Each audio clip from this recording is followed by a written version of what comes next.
Here are 5 reasons that you might want to at least think about whether to stay on the platform. Number 1, the information glut on Facebook's servers.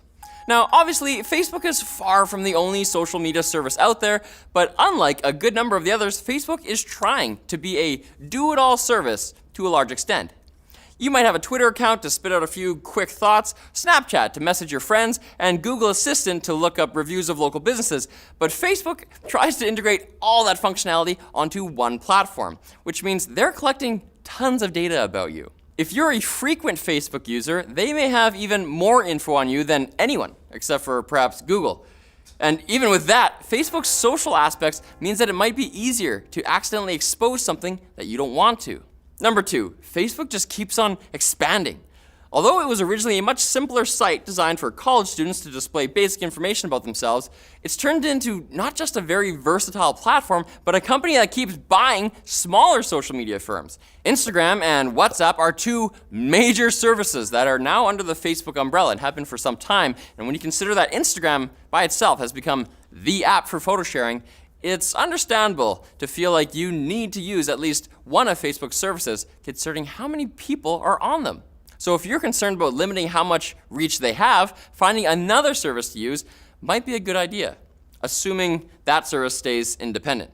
3, of course, Facebook couldn't acquire the other companies if they didn't make truckloads of money in the first place. And the primary way that they've done this is via advertising, but not in the conventional way. Like Google, Facebook increases their ad success and therefore the rates they can charge by making sure that they're serving their users relevant ads, kind of like how you see commercials targeted at old folks during daytime TV. To do this, they track your behavior not just on Facebook itself, but also on other sites that use Facebook's API and social plugins. You know, like sites that allow you to like and comment with Facebook. Furthermore, whenever you're logged into the service, Facebook is tracking where you're going online. It's basically like someone from the local grocery store following you around your home and watching what kind of meals you prepare so that they can offer you relevant coupons next time you walk through the door. And it understandably makes a lot of people really uncomfortable. Number 4. So far, we've been mostly talking about how much data Facebook collects, but the bigger issue, perhaps, is how carefully they safeguard that data once they have it. Facebook has had plenty of high-profile privacy mishaps over the years, with the largest one being the Cambridge Analytica scandal, where the data of 87 million users was shared without consent for political purposes. Another huge breach occurred just last year, where 30 million accounts were compromised. And it's also been revealed that Facebook has been a contributor to the US government's domestic surveillance program, if you care about such things. Also, in a truly classic facepalm moment, several years ago it was discovered that Facebook kept a large number of user passwords in a plain text document.